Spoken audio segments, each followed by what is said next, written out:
성경 말씀 보겠습니다. 요한복음 21장 18절입니다. 요한복음 21장 18절. 내가 진실로 진실로 내게 이르노니 젊어서는 내가 스스로 띠띠고 원하는 곳으로 다녔거니와 늙어서는 내 발을 벌리리니 남이 내게 띠띠우고 원치 아니하는 곳으로 데려가리라.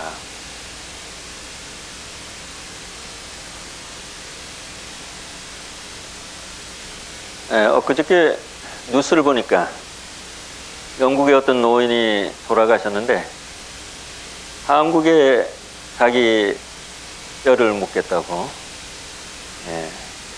유엔 묘지에 묻히겠다고 해서 한국에서 허락을 해가지고 그분의 유해가 왔습니다. 6.25 때 19살 나이로 정말 이름 모를 나라에 와서 거기서 전쟁을 치르고 그래도 다행히 살았어요.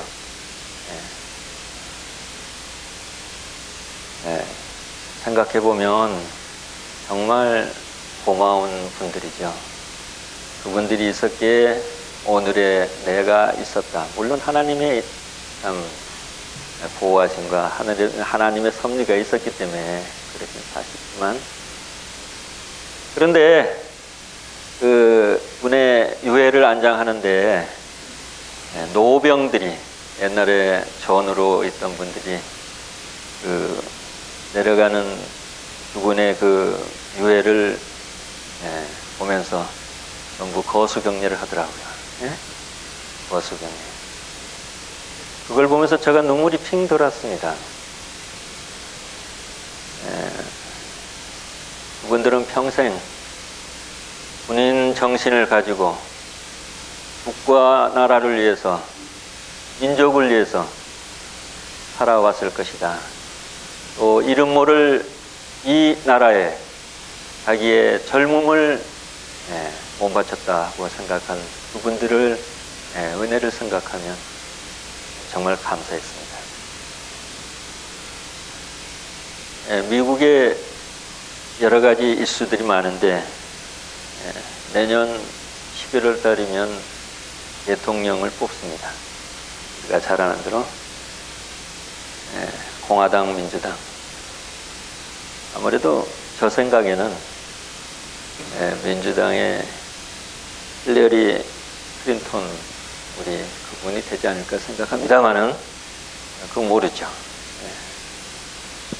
이 공화당에 여러 사람들이 나왔는데 우리가 알다시피 빅마우스라 그러죠. 이 사람 저 사람 그냥 거치는 대로 생각나는 대로 자기 유리하게끔 그분이 그렇게 살아왔어요. 그렇게 해서 부동산을 해서 돈을 벌었으니까. 근데 거기에 그 한 분, 우리가 잘 아는 댄 칼슨, 그분이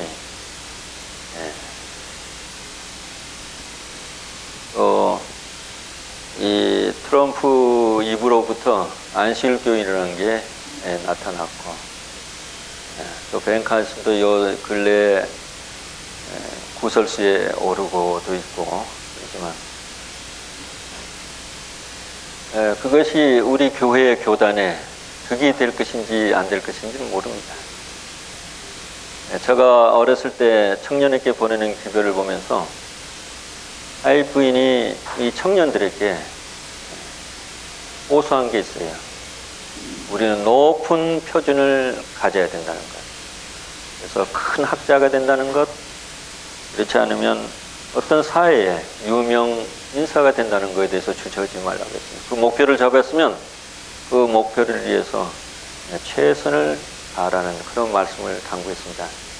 그래서 우리가 아는 대로 성경에 볼 것 같으면 다니엘이나 요셉 정치인이었었어요. 그래서 대통령이 나오는 것에 대해서는 우리 안식일교에서 그거에 대해서 문제 삼지 않습니다. 다만 어차피 될 것인지 안 될 것인지 모르지만 되지 않을 것이라면 우리가 가진 기별이나 또는 우리가 가진 정체성에 대해서 확실하게 표현하고 남의 구설수에 안 오르는 게 좋겠죠.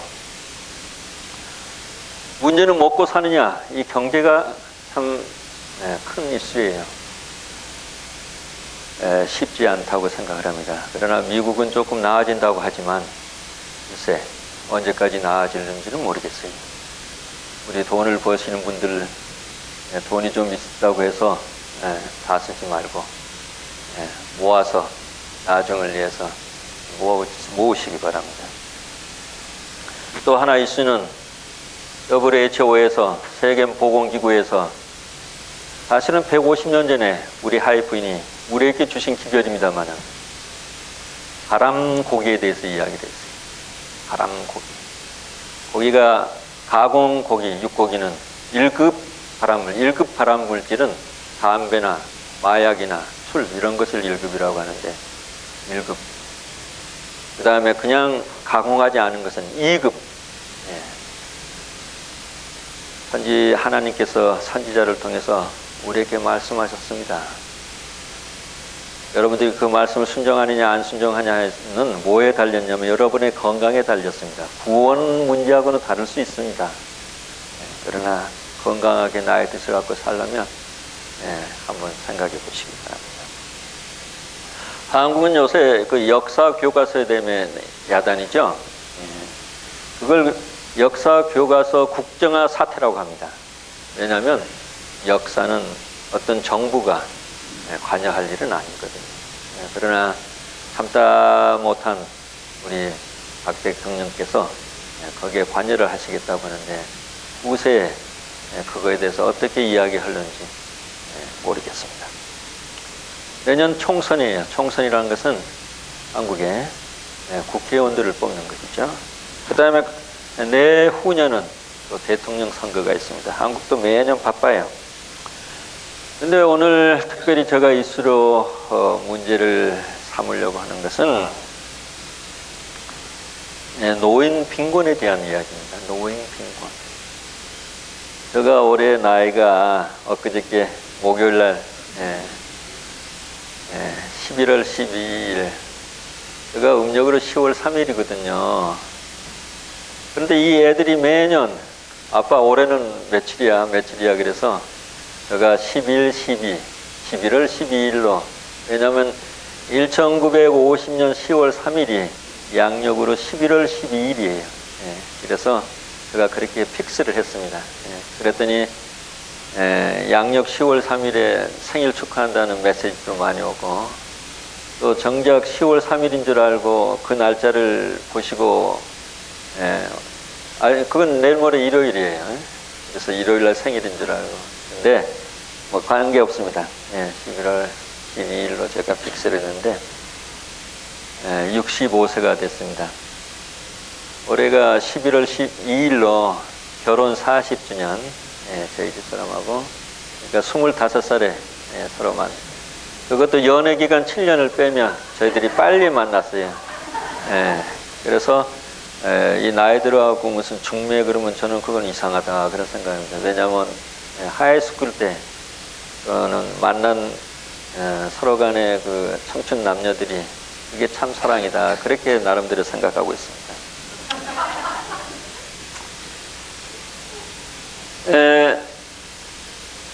근데 그 가끔 뉴스 시간에 이렇게 나와요. 65세 노인이 이렇게 가만있어 내가 65세 아니야. 가끔은 65세가 안 돼도 뭐 60세 노인이 그래서 제가 인터넷을 뒤져봤습니다. 대관절 노인이란 말이 언제부터 해야 되는가 그랬더니 한국에는 55세에 뭘 타는 분들도 있는가 봐요. 또 정년퇴직이 뭐 60세 어라운드 그러면서 하는 말이 이제 지금은 세상이 이렇게 연세가 오래 사시고 그러니까 한국에서도 65세를 그때부터 노인으로 간주한다 뭐 그렇게 나왔더라고요. 그래서 제가 노인이 되었습니다. 우리나라가 그 OECD 경제협력개발국가 그러니까 좀 잘 산다는 나라 한 30여 개국이 협의체를 만들었는데 그 중에서 우리나라가, 그러니까 지금 우리나라라고 하는 한국을 이야기하는 겁니다. 한국이 노인들의 그 경제 수준이 최하위라 그래요. 그래서 나름대로 분석을 했습니다. 이건 저 이야기예요. 우리 엄마 아버지들이 자식들 다 줘버리고 여기 사는 우리 엄마 아버지도 비슷해요. 자기 노후 걱정은 해결도 못 해놓고는 이제는 빈털터리가 돼서 국가의 신세를 져야 하는 그런 상황에 처한 우리 아버지 엄마들에게 뭐라고 제가 위로의 말씀도 못 드리겠고 할 말이 없습니다. 제가 볼 때는 그래요. 여기도 지금 우리 부모님들도 좀 생각을 해봐야 될 거예요. 이런 생각이 들더라고요. 그 월드비전에 나오면 그 아프리카나 무슨 아시아에 못 사는 사람들, 또 남미, 그 애들에게 들어가는 돈이 뭐 교육비 뭐 이런 거 한 달에 뭐 10불, 20불. 예? 근데 미국에서는 내 새끼 하나 기르자고 이제 몇 천불 몇만 불이 든다고 말이죠. 그러면 내 새끼 하나를 계산해서 저 아프리카의 사람들, 아이들을 기른다 할 것 같으면 몇십 명을 기를 수 있을 것 같아요. 그렇다고 내 새끼 내버릴 수는 없는 거예요. 길리긴 길러야 되는데 우리가 이 부분에 대해서 우리 부모님들이 좀 심사숙고해야 될 것 같다 그런 생각을 합니다. 다행인지 불행인지는 모르지만 한국의 노인들의 자살률이 이 OECD 국가에서 최고라는 거예요. 왜냐하면 젊었을 때는 그래도 잘 살았을 거 아닙니까? 근데 자식들 물려주고 자식들은 쳐다보지도 않고 돈 받은 다음에는 오지도 않으니까 전화 하나도 안 하니까 외로워서 그런 비관해서 서글픈 세상이죠. 어느 언론인이 쓴 어느 80대 일기장이라는 제목으로 신문에 중앙일보에 나오더라고요. 요즘 한국 젊은이들의 뭐 진담인지 농담인지 이런 말을 한대. 부모가 70대에 죽으면 금메달이고 80대에 죽으면 은메달이고 90대에 죽으면 동메달이란다. 그 대학생들에게 부모들이 몇 살에 돌아가시면 좋겠느냐 했더니 저는 벌써 죽었어요. 63세. 어느 여 대학교에 학생들을 상대로 우리가 오복이라 그러잖아요. 오래 사시고 또 살아가는데 불편하지 않는 만큼 풍요로운 어떤 금전적인 혜택들, 또 강령은 몸과 마음이 건강하고 깨끗한 가운데 편안하게 사는 삶, 또 유호덕, 도덕적으로 깨끗해서 남에게 선행과 덕으로 베푸는 삶, 또 고종명, 일생 동안 건강하다가 고통 없이 편안히 생을 마감한 이런 복인데요. 그 오복인데요. 이 오복 다음에 또 한 복이 주어진다면 어떤 복을 원하느냐 했더니 70% 이상이 조실부모. 우리 부모님들이 얼른 돌아가셨으면 좋겠다는 거예요. 이유는 빨리 유산을 받기 위해서 그들이 이렇게 계산을 합니다. 만약 부모님이 100세에 돌아가신다. 그러면 우리 나이는 벌써 그때는 70이 넘어질 텐데 그러면 그때 그 돈 받았다 하더라도 그 돈의 그 효용 가치가 지금보다 훨씬 낮아질 것이고 또 자기들은 이미 나이가 많아져서 제대로 쓰지도 못한다는 거죠. 이건 제가 볼 때 우리 젊은 사람들도 할 말이 많아요. 한국에 대학을 나와도 어디 취직할 자리가 별로 없습니다. 정말 어려워요, 얘들. 학교를 나와서 빚을 갚아야 되는데 빚을 못 갚아요. 그러다 보니까 이 아이들이 사회에 대한 불만, 또 앞에 세대에 대한 어떤 외침, 이런 것들이 이런 말로 어긋장난이라고 했을 것이라 그런 생각을 합니다. 여기 있는 우리 자녀분들이 부모님에게 효도하고 또 지구 정성으로 보살피는 데에서 감사드립니다. 어떤 분이 이런 그 노인 식계를 적어놨더라고요. 첫째는 건강을 유지하라. 두 번째는 용모를 단정하게 꾸미라. 세 번째는 남의 말을 많이 듣고 자신의 말은 적게 하라. 네 번째는 누구에게나, 근데 이 말은 이게 뭐 성경에 나오는 것도 아니고요, 어떤 분들이 지은 거예요. 누구에게나 부담을 주지 말라.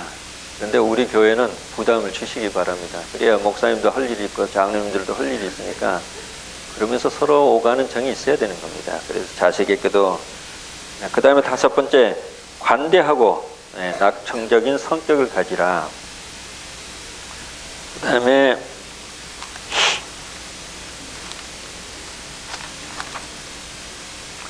늘 배우고 다듬어 시대의 발걸음에 맞춰가라. 그 다음에 일곱째, 고집과 욕심을 버려라. 여덟 번째, 서두르지 말고 행동을 신중히 하라. 아홉 번째, 나눔과 봉사의 생활을 하라. 열 번째, 언제나 미소를 지으며 매사에 감사하는 마음으로 뭐라 했어요? 가지자. 오케이. 저가 써놓고도 저가 어떻게 썼는지를 잘 몰라. 우리 집사람한테 연애 편지를 써서 보내는데 우리 처남이 야 누가 이렇게 발로 썼냐 이랬다고.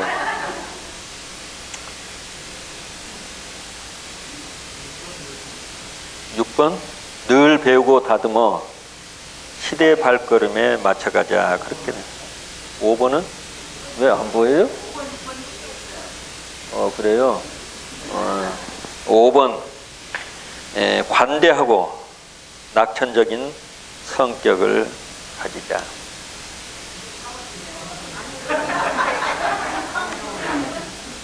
그래요? 뭐가 하나 빠졌어요?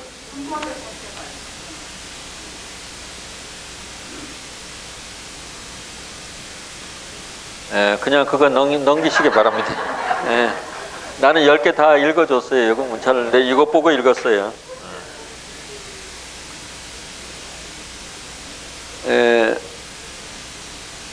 제가 그 큰바의 얼굴 그걸 읽으면서 정말 그 지금도 잊혀지지 않은 장면이 나와요. 큰바의 얼굴에 볼 것 같으면 어렸을 때 엄마 무릎 위에서 저기 보이는 큰바의 얼굴처럼 그렇게 위대하고 참 훌륭한 사람이 나타날 것이라. 그래서 그 사람을 기대하면서 자랐습니다.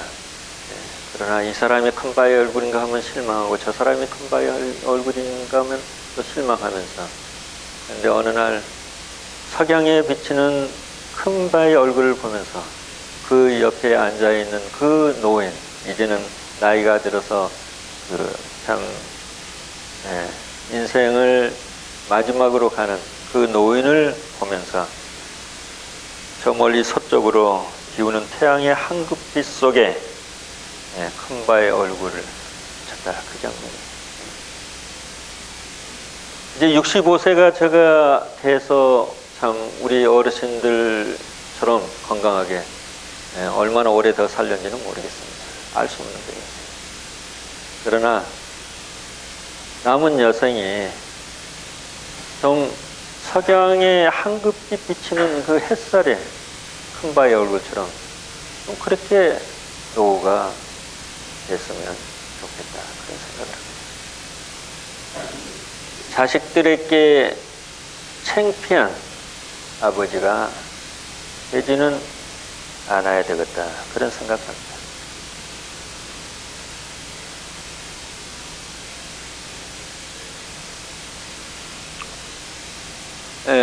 나이를 많이 먹었다고 해서 꼭 옳은 것만은 아닙니다. 과학이 발달하고 새로운 기기들이 자꾸 쏟아져 나오는데 하루가 다르게 변해가고 있습니다. 인터넷이 그렇고 스마트폰이 그렇고, 스마트 요새는 시계라고 그러죠. 내가 보니까 누가 차고 다니던데. 새로운 것들이 만들어지면서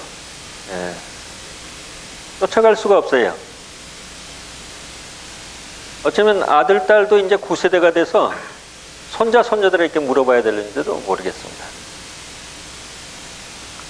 성경에 이런 이야기가 있습니다. 에스라서 3장 11절로 13절. 방송실 찍으세요, 얼른. 에스라서 3장 11절로 13절.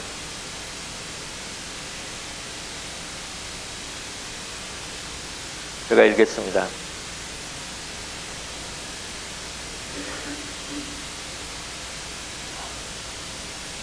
서로 찬송가로 화답하며 여호와께 감사하여 가로되 주는 지선하심으로 그 인자하심이 이스라엘의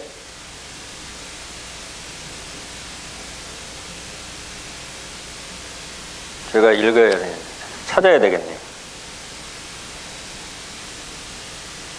제가 대강 적어 놓은 것 같아요.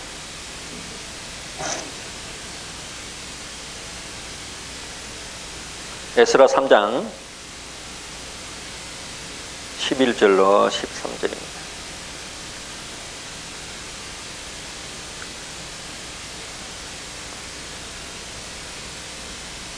서로 찬송가를 화답하며 여호와께 감사하여 가로되 주는 지선하심으로, 지선은 최고의 선이란 말이에요. 지선하심. 그 인자하심이 이스라엘에게 영원하시도다 하니 모든 백성이 여호와의 전 지대가 놓임을 보고 여호와를 찬송하며 큰 소리로 즐거이 부르며 제사장들과 레위 사람들과 장로들 중에 여러 노인은 첫 성전을 보았던 고로 이제 이전 지대 노임을 보고 대성통곡하며 여러 사람은 기뻐하여 즐거이 부르니 백성의 크게 외치는 소리가 멀리 들리므로 즐거이 부리는 소리와 통곡하는 소리를 백성들이 분변치 못하였느니라. 이 이야기는 무슨 이야기인가 하니, 이스라엘 백성들이, 그러니까 유다 백성들이 우리가 아는 대로 바벨로니아에 잡혀가가지고 70년 후에 되돌아왔습니다.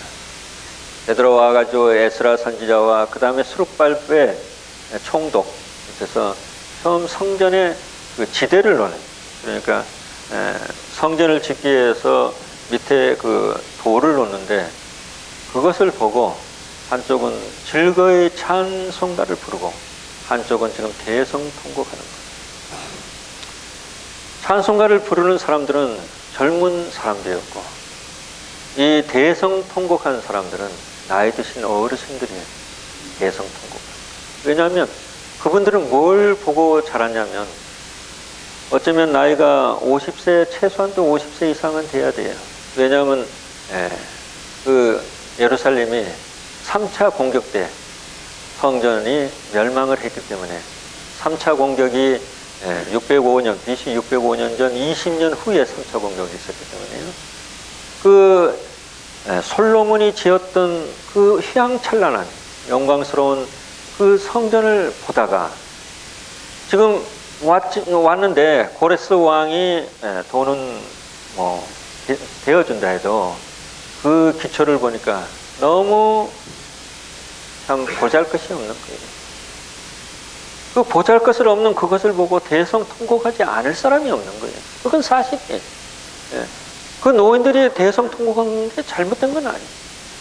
그러나 무엇을 보지 못하였는가? 학개서 2장 3절, 그때 학개 선지자가 일을 했거든요. 하나님께서 이렇게 이야기를 합니다. 너희 중에 남아있는 자, 곧 이전 영광을 본 자가 누구냐? 이제 이것이 너희에게 어떻게 보이느냐? 이것이 너희 눈에 보잘것이 없지 않느냐? 또 4절로 이어갈 것 같으면 스룹바벨아 스스로 굳세게 할지어다. 여호사닥의 아들 대제사장 여호수아야 스스로 굳세게 할지어다. 나 여호와의 말이다. 이 땅 모든 백성아 스스로 굳세게 하여 임할지어다. 내가 너희와 함께하노라. 만군의 여호와의 말이다.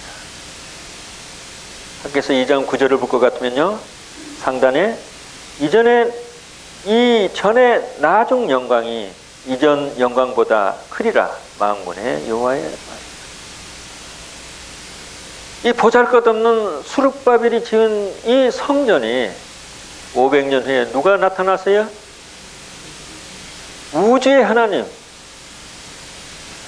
우주의 나의 하나님이 거기에 나타나서 거기서 우리를 위해서 십자가에 돌아가시는, 솔로몬의 그 장엄한 성전에 물론 하나님의 임재하심은 있었지만은, 그러나 이 스룹바벨의 성전 500년 후에 우리 주님께서 사람이 되어서 우리를 위해서 거기에 임재했다는 것을 보면 이 노인들이 그걸 보지 못했다 그 말이에요. 그래서 선지자는 그 부분에 대해서 노인들이 이 세상 살아왔다고 해서 그것만이 다는 아니라는 것을 노인서를 포함해서 말이죠, 이해해야 될 것이라 그런 말씀입니다. 우리 지금 여기에 예배하러 모였습니다. 그렇죠? 여기다 예배하러 모였어요. 오늘 김진경 장님이 경배라고 표현하는데 예배, 경배 맞습니다. 이 말의 순수한 그냥 그대로의 표현은 엎드려 절하는 거예요. 엎드려 절하는 거예요. 우리가 그 이슬람들, 그분들은 하루에 몇 번의 기도 시간? 5번의 기도 시간. 장소, 언제나 그 사람들은 이 조그만 이 카펫을 하나 들고 다닙니다. 그러면 시간이 되면 자기들이 경배할 그 장소를 향해서 방향을 잡고 그걸 깔고, 그 다음에 뭘 해요? 경배합니다. 경배는 머리를 땅에 대는 거예요. 나이가 상관없는 거예요. 제가 자주 말씀드리지만 우리는 영안을 가지고 우리 주님께서 우리 예배를 받으시기에 여기 자정하셨다는 것을 언제나 생각하시면서 예배를 드려야 되는 거예요. 우리는 예배를 드립니다. 우리 하나님은 그 예배를 받으십니다. 이 예배에는 우리의 마음, 우리의 자세, 우리의 태도가 우리 하나님께서 받으실 만한 것을 갖추고 나와야 되는 겁니다. 이 예배가 왜 그렇게 중요한가? 왜 예배가 중요한가? 이 예배에는 모든 것이 포함된 종합 세트예요. 이 예배 속에서 여러분들을 다 아실 수가 있어요. 옆에 사람 내가 안다는 게 아니라 우리 하나님께서 여러분들을 다 아신다는 겁니다. 왜냐하면 하나님만이 우리 인간의 마음을 읽을 수가 있어요. 사탄은 우리의 인간의 마음을 못 읽습니다. 하나님만이 우리의 인간을 읽을 수가 있어요. 여러분들의 마음에 지금 무슨 마음을 가지고 이 예배에 참석했는지 여러분들의 마음을 읽을 수가 있는 거예요. 또 하나, 우리의 천사가 나의 모든 것을 기록하고 있다는 거예요. 기록하고 있다는 거예요. 정말 무섭네? 그게 아니에요. 사실이에요. 왜냐하면 이 다음에 여러분들의 구원과 구원하지 못함에 대해서 증거를 삼아야 되기 때문에 우리의 모든 것을 기록하고 있습니다. 그래서 이 예배 속에서 우리 하나님은 우리의 속과 겉을 다 들여다보시는 겁니다. 우리는 공사를 구분할 줄 알아요. 공과 사를. 공과 사. 전투 때 이야기 한번 또 할까요? 제가 젊었을 때 가서 그 기억이 정말 남습니다. 저희 대장이 115 부대의 대장이 계급은 경감이다. 무궁화 부대. 뭐 어디 군대처럼 별자리 2개가 아니고요. 무궁화 2개. 무궁화 2개는 사실 그렇게 높은 직급이 아닙니다만은 경찰 세계에는 높은 직급입니다. 그분이 저를 개인적으로 참 좋아했어요. 정말 이뻐했어요. 저희가 철없이 정말 철없었어요. 철없이 굴어도 저를 참 이쁘게. 그러나 우리가 어떤 군대에 어떤 식이 있을 때는 공적으로 우리가 모여서 그분 앞에 있을 때는 깍듯이 최선을 다해서 그분에게 예를 갖춰야 되는 겁니다. 제가 학생회장 했다 했죠. 고등학교 때. 우리 애들이 저 들들들 뽑겠어요. 그 때문에. 우리 선생님들은 좋아했어요. 왜 볶았냐. 우리 아이들이 흐트러지는 걸 제가 좋아하지 않았어요. 그 대군동 버스 정류장에서 우리 학교를 들어오려면 15분을 걸어 들어와요. 그러면 애들이 장난치고 뭐 이런 마음대로 막 이렇게 들어옵니다. 근데 어느 날 제가 그걸 딱 보면 이건 아니다. 그래서 모든 학생은 버스에서 내리자마자 책가방에서 단어장을 들고 그걸 걸어 들어오게 했어요. 단어장을 보면서 읽고. 만약 단어장을 꺼내서 읽지 않고 들어오는 애는 아침 기합을 됩니다. 또 하나 걸린 애들 있잖아요. 걸린 애들은 차렷 해가지고 차렷 자세를 제대로 하지 않으면 그 애는 또 혼나는 거예요. 군대나 학교나 우리는 차렷 자세를 할 줄 알아야 돼요. 이 교회도 맞아요. 만군의 여호라고 할 때 그 군은 군이에요. 우리 모두는 나는 여자니까 한국의 여군들 한번 보세요. 여자라고 봐주는 똑같아요. 국가를 위해서 싸울 때는 똑같다 그 말이에요. 총을 들었을 때는 똑같다 그 말이에요. 우리는 다 주님 앞에서 똑같다 그 말이에요. 여자라고 다른 문으로 남자라고 이 문으로 들어가는 것이 아니다 그 말이에요. 정신 상태가 어떻게 갖추어져 있느냐 그 말이에요.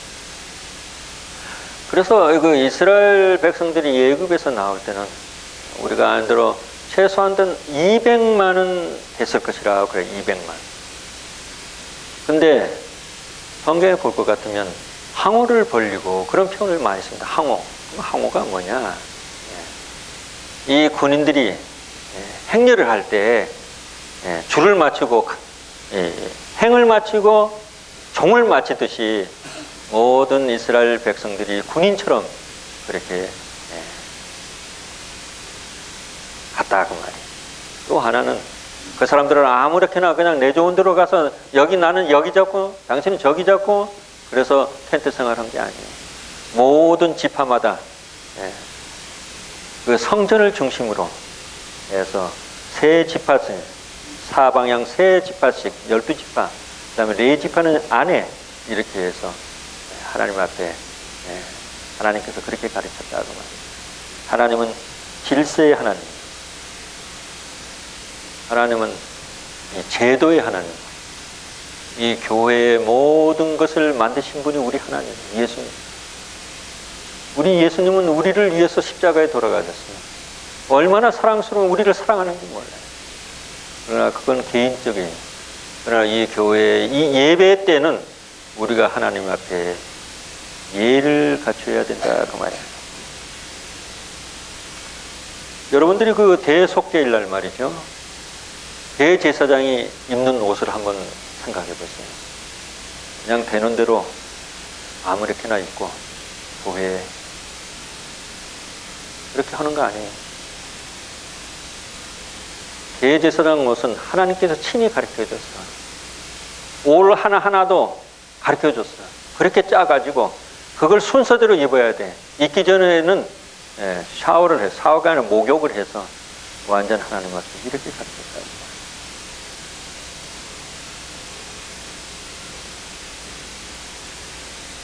하나님께서는 우리에게 최선만을 받으신, 우리도 마찬가지예요. 그렇지 않아요? 어떤 분이 지나가면서 안녕하세요 했다 해서 그게 인사가 아니에요. 안 하는 것보다는 몇백 번, 어떤 사람은 아무 말도 없이 지나가 버립니다. 그러나 그 사람이 정말로 정중하게 또 나를 사랑하는 마음을 가지고 와서 인사를 한다면 얼마나 좋겠어요. 우리 하나님께서 그러십니다. 제가 걱정하는 것은 우리 손자들이 할아버지를 보고 무엇을 배울까에 대해서 걱정을 합니다.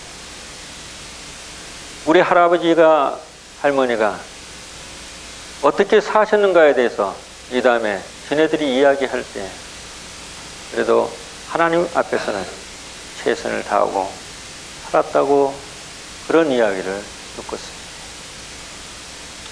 교회 증언 5권 좀 띄워주실래요?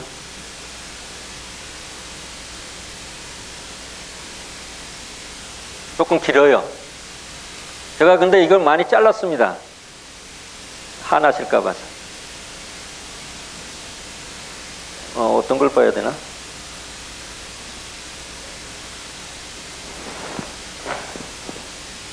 저기 저 잘 보이네요. 한번 제가 읽어 볼게요. 교회가 책임을 져야 할 엄청나게 많은 죄악이 있다. 이 교회가 책임져야 된다는 거예요. 그 죄악에 대해서 왜 빛을 가진 사람들이 다른 사람들에게 그 빛을 전해주기 위하여 열렬한 노력을 하고 있지 않는가? 그들은 마지막이 가까운 것을 안다. 그들은 많은 사람들이 날마다 하나님의 율법을 범하고 있는 것을 본다. 그들은 이 영혼들이 범죄하는 중에서 구원을 받을 수 없다는 것을 안다. 그러면서도 그들이 심판장에서 직접 대면해야 할 남녀들의 영혼에 대한 것보다 그들의 사업과, 일반적인 우리 사업이에요. 그들의 사업과 그들의 농장과 그들의 집과 그들의 장사와 그들의 의복과 그들의 식탁에 더 큰 관심을 가지고 있다. 진리에 순종하느라고 주장하는 사람들이 하고 있다. 만일 그들이 깨어 있었다면 그들은 그들의 현실에 안심할 수 없었을 것이다. 올려주세요. 그들의 모범은 그들이 지상에서 다른 모든 사람들보다 앞서서 진리를 가지고 있다는 것을 세상에 확신시켜 주는 그런 것이 아니다. 그들이 하나님 안에서 강하고 날마다 산 경험을 하고 있어야 할 바로 그때 그들은 연약하며 그들의 마음과 영혼과 음성과 글과 시간과 돈으로 다른 사람들에게 봉사하고 있어야 할 때에 주저하고 도움을 얻기 위하여 설교자들을 의지하고 있다. 형제 자매들이여, 그대들 중 많은 사람들은 다른 사람을 위하여 일하기에 무능하다는 핑계로 일을 하지 않는 데 대하여 스스로 변명한다. 그렇다면 하나님께서는 그대들을 그처럼 무능하게 만드셨는가? 구약에 볼 것 같으면 말입니다. 하나님께서 성전에 올 때 빈손으로 오지 말라 그랬어요. 빈손으로 오지 말라. 없는 사람들은 빈손으로 갈 수 있어야 되는 거 아니에요. 그렇죠? 근데 빈손으로 오지 말라. 왜냐하면 제사를 소 잡고 양 잡고 뭐 이렇게 잡아 내려가다가 마지막에 그것도 없는 사람들은 밀가루 한 움큼이라도 들고 오라고 했습니다. 왜 그런 줄 아세요? 우리 하나님께서 밀가루 한 움큼도 못 들게 올 정도로 여러분들에게 축복하지 않았다 그거예요. 하나님의 축복에 의해서 우리가 사는 것을 인지한다면 우리가 하나님께 무엇을 드려야 되는지 우리가 생각해 볼 수 있는 거예요. 우리가 하나님 앞에 어떻게 해서 나와야 되는지, 어떤 마음으로 나와야 되는지, 어떤 태도를 가지고 나와야 되는지, 우리가 이 예배에 어떻게 임해야 되는지 한번 생각해 볼 수 있는 것이다. 나이 탓하지 마세요. 나이. 하나님 앞에서는 이 나이, 정말 제가 언젠가 한번 이야기했지만 우리 김 할아버지 지금 90이 넘어가셨는데요. 옛날에 우리 선조들은 몇 살에 살았어요? 900년이 넘게 살았어요. 900년이 넘게. 그럼 10분의 1이에요. 10분의 1. 10분의 1. 그런데 죄로 인해서 우리는 지금 나이가 들어가가지고 그러나 기뻐하십시오. 예수님이 곧 오시지 않는다 할지라도 우리는 곧 예수님을 볼 겁니다. 우리는 곧 예수님을 볼 거예요.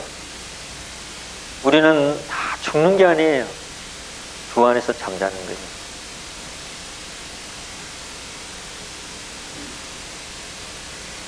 아까 본문 말입니다. 본문. 누구의 죽음을 이야기하는 거예요? 베드로의 죽음. 본문 다시 띄워보세요. 그 뒷절을 제가 하라는데 내가 이절. 지금 예수님께서 이 내가 진실로, 예수님께서는 제가 요한복음 한번 가르치면서 이야기했죠. 진실로 이러니 내가 젊어서는 스스로 띠뛰고 원하는 것으로 다녔거냐, 늙어서는 내 팔을 벌리니 남이 내게 띠뛰고 원하지 아니하는 곳으로 데려가리라 하시면서 무슨 그 후절에 무슨 말씀이 있느냐 하면, 이 말씀을 하시면 베드로가 어떠한 죽음으로 하나님께 영광을 돌릴 것을 가리키심이라.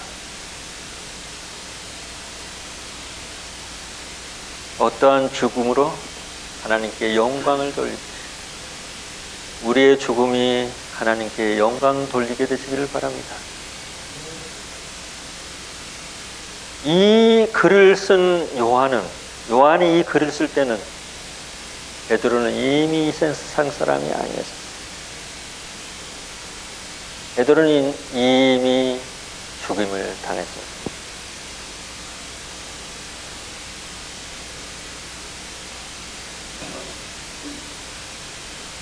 디모데후서 4장 한번 띄워주실래요?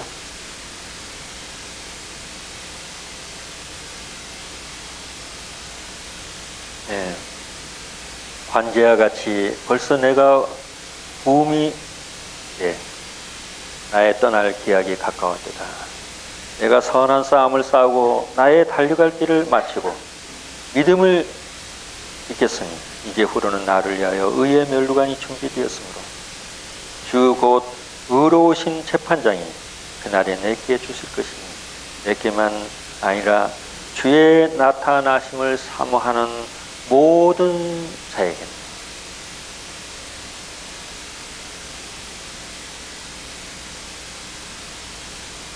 베드로, 바울, 이 글을 쓴 바울은 그래도 로마 사람이라 해갖고 죽긴 죽는데 어떻게 죽어? 이 십자가의 죽음은 그때 세상에는 최고의 악형이었고 최고의 어려운 죽음이었어요. 그냥 목숨이 바로 끝나는 게 아니니까. 어떤 사람은 일주일, 어떤 사람은 2주일 이렇게 가는 거니까. 베드로는 로마 사람이 아니니까 십자가의 못을 박으려고 하는데, 내가 감히 예수님처럼 어떻게 십자가에서 그냥 죽을 수 있느냐. 그래서 어떻게? 거꾸로, 십자가를 거꾸로. 로마 군인들이 그래? 그러면 그렇게는 해주지.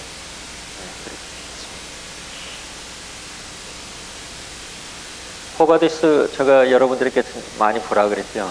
그 코바디스의 그 영화는 어떤 사람이 만드는가 모르지만, 그때 베드로나 우리 그 예언신에도 나오지만 베드로와 바울은 로마에서 죽었습니다. 네로 황제 때 죽었습니다. 그래서 그 부분은 잘못된 게 아닙니다.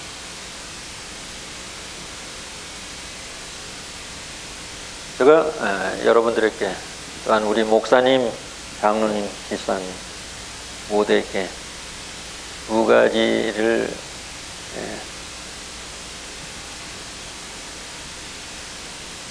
두 가지 축제를 드리겠습니다. 그 현대기업의 정주영 회장님이 이렇게 말했어요. 이봐, 해봤어? 해보지 않고 고민하느라 시간과 돈 낭비하지 말고 한번 해봐. 이분은 그것이 모토였어요. 해보지 않고 고민하지 말고 해보고 가는 겁니다. 우리 할 거 다 했잖아요. 살렵교회 많은 거 했잖아요. 지금도 하고 계시죠.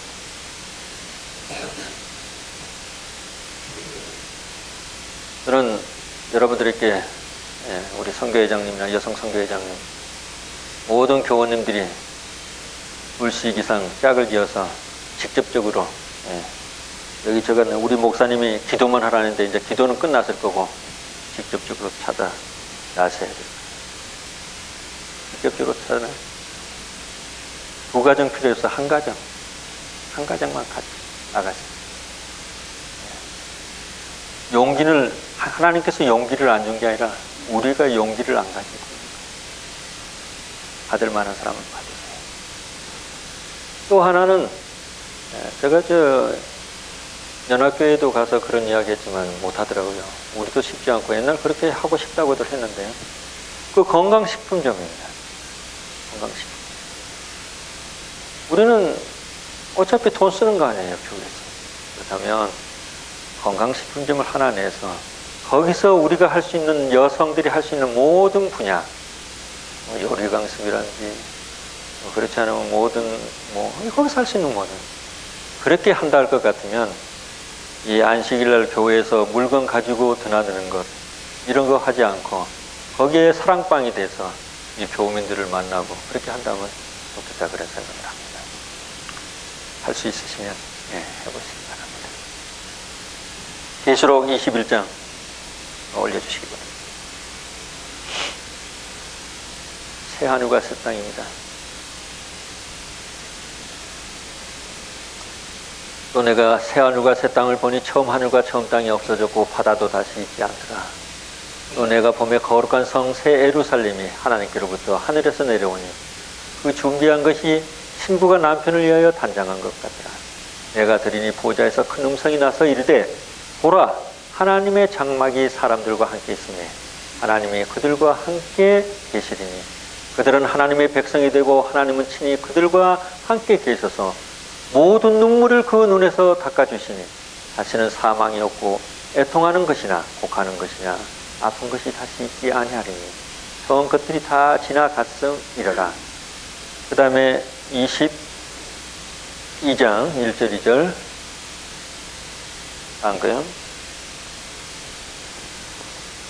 또 그가 수정같이 맑은 생명수의 강을 내게 보이니 하나님과 및 어린 양의 보좌로부터 나와서 길 가운데로 흐르더라. 강 좌우에 생명나무가 있어 12가지 열매를 맺되 달마다 그 열매를 맺고 그 나무 잎사귀들은 만국을 치료하기 위하여 있더라. 저는 사과를 참 오랫동안 먹어왔습니다. 아침에는 사과가 꼭 있어야 돼요. 어디 가면 사과가 없으면 또 다른 거 먹으면 저는 소원이 있는 다음에 하늘에 가서 생명과를 먹는 겁니다. 생명수를 마시고 생명과를 먹으면 우리 하나님께서는 지금 우리 아프시잖아요. 나이가 드셔갖고 여러 가지 기능들이 저하됐잖아요. 새롭게 됩니다. 그래서 그때는 청춘으로 변해요. 나이가 작은 분들을 걱정하실 거 없어요. 그때는 아담과 하와 정도로 아름다운 모양으로 우리가 변화될 것입니다. 날이 그렇게 많지 않습니다. 65세 노인이 돼가지고 지금부터 카운트다운에 나가는데 바로 제가 죽는 날이 주님 만나는 날. 제가 죽는 날이 주님 만나는 날. 그래서 저는 그렇게 오래오래 살고 싶지 않아요. 우리 할아버지도 속으로 니 좀 더 늙어봐라. 아직 젊었구나. 이렇게 하시는가 모르지만 네, 저는 주님을 만나고 있습니다. 주님께서 하세월 이렇게 하늘에서 그냥 있을 것 같지 않아요. 이 세상 모든 돌아가는 것이 곧 주님께서 오십니다. 그래서 살아서 만나면 더 좋겠고 만약 죽어서 주님을 만난다 하더라도 우리 참 오늘 제가 혹시 기분 언짢게 표현했는지는 모르겠습니다만 우리 주님 앞에서는 우리 나이가 드셨다고 해도 예의를 갖추시고 주님 앞에 참된 경배를 하며 마음만으로 경배하는 게 아니라 우리의 영모, 우리의 모양새를 가져와서 주님 가족으로서 이 샬롯교회가 주님 앞에 받으시는 예배드리는 우리 모두가 되시기를 간절히 바라면서 말씀을 마치겠습니다.